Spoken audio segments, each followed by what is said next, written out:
Hello, hello, everyone. This is a bittersweet episode today. It's my last episode before the baby comes. Or actually, I'm recording this before the baby comes, but when this is launching, the baby may be here.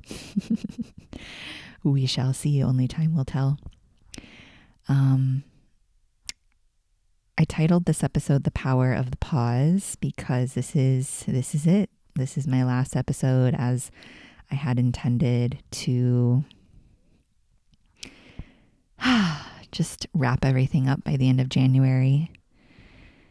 I have a anticipated due date-ish range of January 27th through February 4th. And of course, these amazing souls come when they decide to come. And I trust that, and I trust my body, and I trust the physiology of when this little man starts to send. It's actually pretty cool.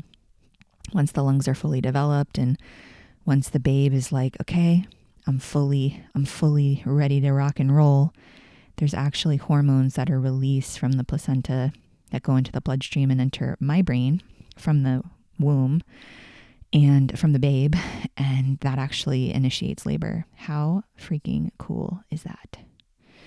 I actually just saw also recently that when the sperm meets the ovum for the first time, like a massive flash of light happens. And it looks like something that would happen in the cosmos. And it just kind of, it reminds me that like the whole cosmos live inside of us and we are not separate from that, and just like how connected everything is. It's pretty cool.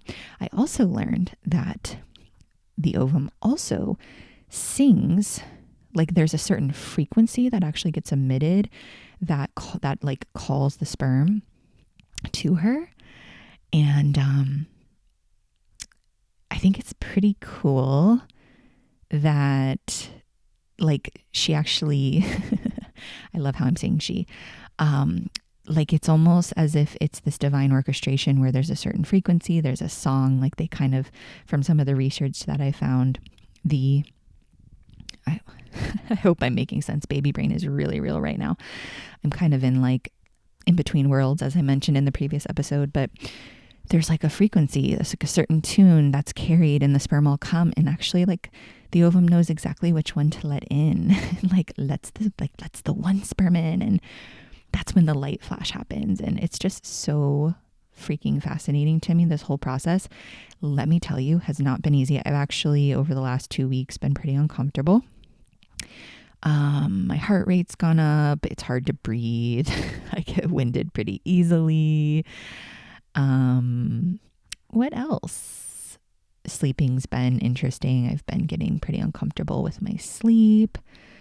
You know, the body's just, there's just a lot going on in there, and the baby's pretty big and the baby's also pretty uncomfortable. So anytime that I'm like uncomfortable, I think about my son, and like, I'm like, oh, he's pretty cramped in there too. Like he's also feeling that it's time. And what's funny is with the whole like peeing thing I think my bladder is like the size of a walnut right now, but at night I'm getting up pretty much like every hour and a half to 2 hours. And I'm like, oh, okay. When babies are first born, they feed about every 2 hours. Like it just is so miraculous when you actually think about the preparation of this whole process and just the slowing down that's required. And I mean, even like talking like this for long periods gets me out of breath, which is pretty funny. So needless to say, it is time for me to go on a pause with the podcast. And I'm really excited about it. I was thinking about this and I'm like, okay, August of 2022. So the Lionsgate portal 8/8/22 is when I launched this puppy. And so it's been a year and a half, 78 episodes, which is pretty cool. Gosh, I didn't even count how many guests. Like I have my podcast team getting me like the statistics and things of the thousands of downloads and like the hundreds of countries that people are tuning in from, and just all the feedback that I've gotten from all of you. Like I just kind of think it would be fun for me to celebrate before the baby comes, just what I've co-created and putting one foot in front of the other. And in the middle of transition and moving and being pregnant, like really just staying consistent with weekly episodes feels really good. It feels really, really good. And, right, so there's the power of consistency and putting one foot in front of the other. And for me, really following my heart with this and following intuitively what felt like an important step in my service work journey. Now it's also the power of the pause. And they're both warranted and they're both necessary and they're both needed at different points in time. And so showing up every single week for myself, for my community, for all of you, for this work, for being seen, for being vulnerable, for being visible, for my growth was absolutely necessary, I believe. And also now it's like putting it on a shelf and letting it marinate and letting it be what it is. And like, I'm not going to be the same person on the other side of this birth portal and motherhood portal. And to create the pause, right? To really put this down and to be fully present, right? When we pause, it allows us to be fully present. And that's really where the pivot begins to happen, right? And that's where the power lives. Because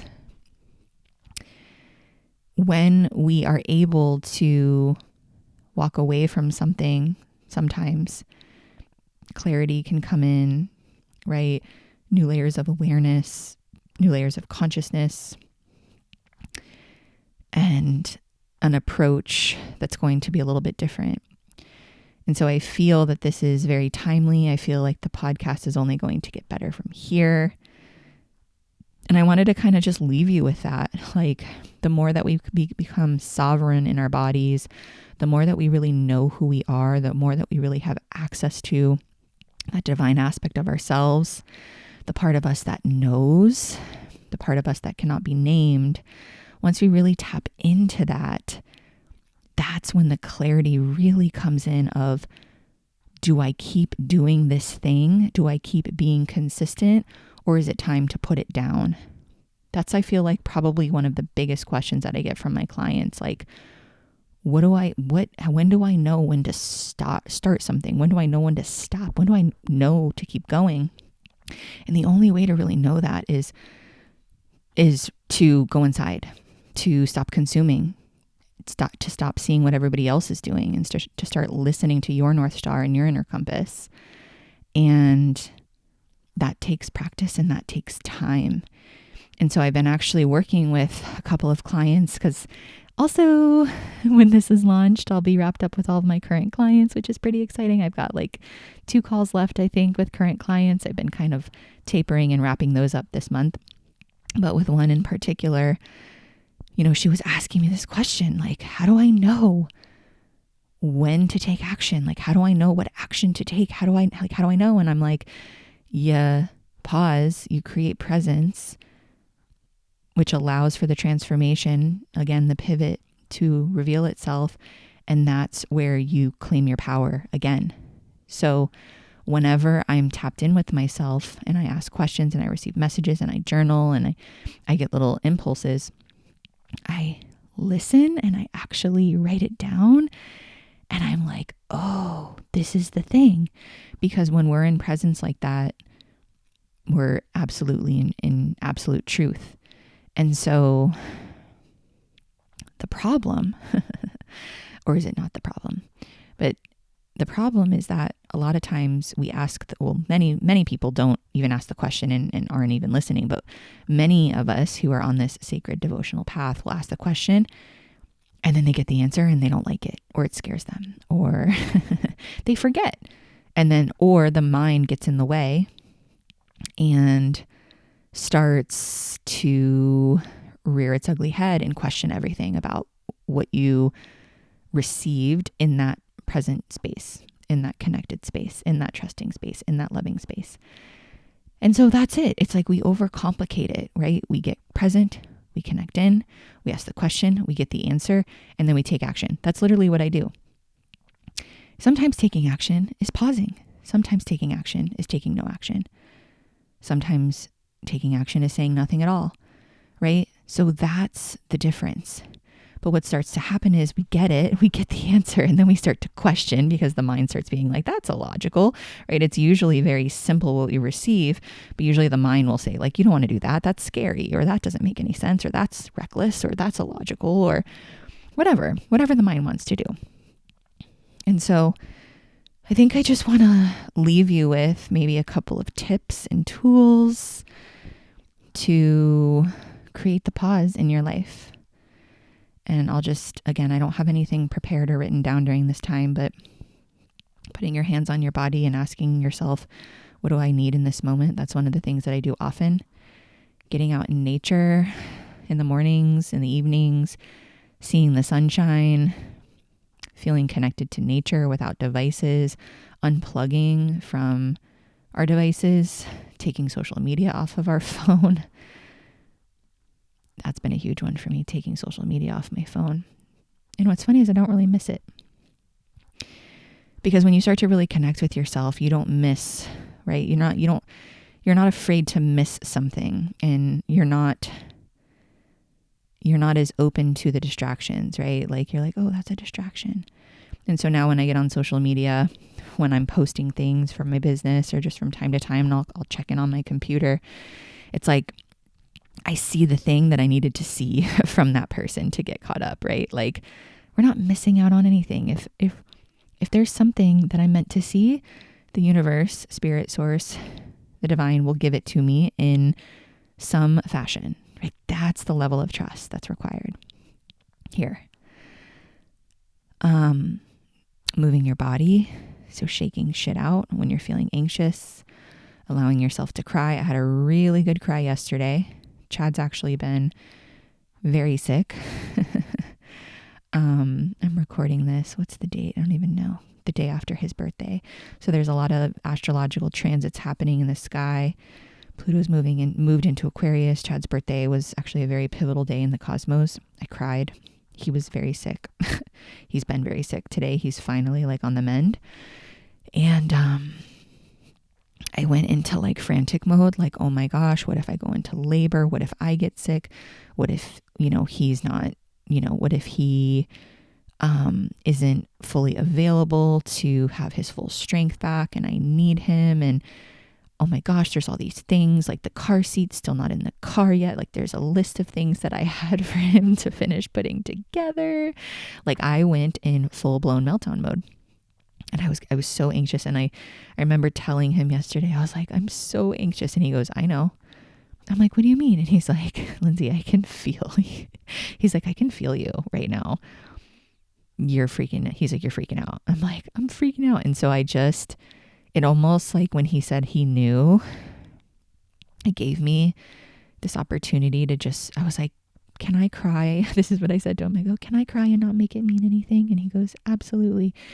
And then I just cried, and I just went and shared all of the fears that I had and all of the things that I was questioning and all of the things that were just swirling around in my mind, creating havoc in there. And then I was like, oh my gosh, I feel so good. And then I had this wave of energy come over me. And then I was like back to like doing laundry and getting the house ready and nesting and like wrapping up work things and doing all these things around the house and taking care of him and making him bone broth. And because I pretty much had been caregiving for him for the last week. And I know he felt so bad because of course, like I started getting swollen feet because I was on my feet more. Like I was just like, oh my gosh, I want someone to take care of me right now. I don't want to be taking care of someone. Like I even said that to him. And I was like, this has nothing to do with you. Like, there's a reason why you got sick. And this is what I'm feeling. And so it was just such a surrendered moment of like, we never know what's going to happen. And to just like trust the process and just to let things go. Like, I was like, okay, if I go into labor today, like I've got a whole birth team, like we'll figure it out, like maybe Chad's not meant to be, present in the same way that I had thought or he had thought. I have no idea. Or like, okay, if the car seat's not in the car, like, all right, we'll figure it out later. Like there's just all these things that the mind wants to say has to do to get prepared. And what I noticed is like my mind was like, I'm not prepared. I'm not prepared. I'm not prepared. And I was like, it's almost like I needed Chad to get sick in order for me to see that I am prepared. And I am prepared, and there's no level of preparedness that's going to prepare me for what I'm about to go through, because it's a spiritual experience. It's happening within me. It is me, and there's nothing that I can do that I'm going to learn outside of myself. And so I wanted to share that little, anecdote, because crying is absolutely an aspect of cultivating presence. Like, right in a safe container, I'm like, hey, I just want to get this out. Can you just let me like word vomit all over you and cry? And he's like, yep, and then it was over, and then it was cleared from my vessel. And so that's why, like, the embodiment piece, right? When we feel an emotion, like, feel it, go into it, dive into it. Moving the body, like shaking shit out, is so helpful. Again, connecting with nature, just being with yourself, really noticing where you're distracting yourself, cooking a beautiful meal with like nothing but your thoughts, like no music even. That's been really therapeutic for me to create presence and be in the pause right now. It's been really fun meal prepping. So those are some examples, but so much of my work is around emotional alchemy, and like I practice all the time with my husband and having safe containers with other friends and sisters and my birth team, and just like really presencing fears and like really being okay with the part of me that's afraid, and the part of me that doesn't think that I can do this physiological home birth, and the part of me that doesn't think that I am prepared to be a mother, And then, of course, also holding the part of me that knows my destiny with how I get to bring my son into this world, and knows that motherhood is absolutely in the cards for me, and I will know exactly what to do in any given moment, right? Being able to hold all of that, being able to hold that I trust my body, I trust my baby, I trust the birthing process. I've trusted throughout this entire pregnancy, and I've had moments of fear and moments of doubt and moments of crying, And so that's kind of what I want to leave you all with, is again, the humanity of the humanity and the divinity of the human journey in soul form. Like, this is it. This is what we're doing. And what a freaking portal I've been in. So those are some things that I hope can support you, like little micro pauses build up over time, versus you having this huge big practice that needs to be a big ordeal, and then you get overwhelmed and then you stop doing it. It's really these little micro moments of like these little glimmers of miracles and sparkles, and where you're just like, oh, there it is again. There I am again. That's it. So I think this may conclude the Power of the Pause episode. I don't know when I'll be back. I'm excited to be back. This is a goodbye for now. I can't wait to see who I am on the other side of this, and what I'm going to bring to the show. And yeah, just like this new me, this new old me, just uncovering the parts of myself that are already there. But of course, it's going to feel new and it's going to look new, but it's always been there. And that feels really good. So yeah, I'm going to be a mom very, very soon.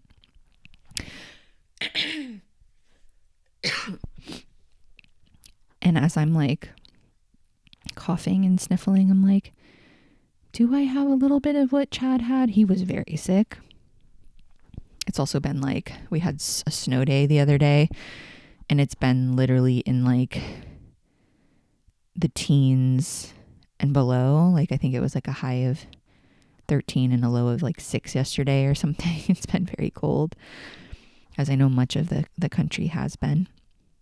So there's a part of me that's like so proud of my rock star mama immune system, because when I tell you he was like, there was throw up, there was body aches, there was fever, there was cold, there was cough. Like, I think he had everything.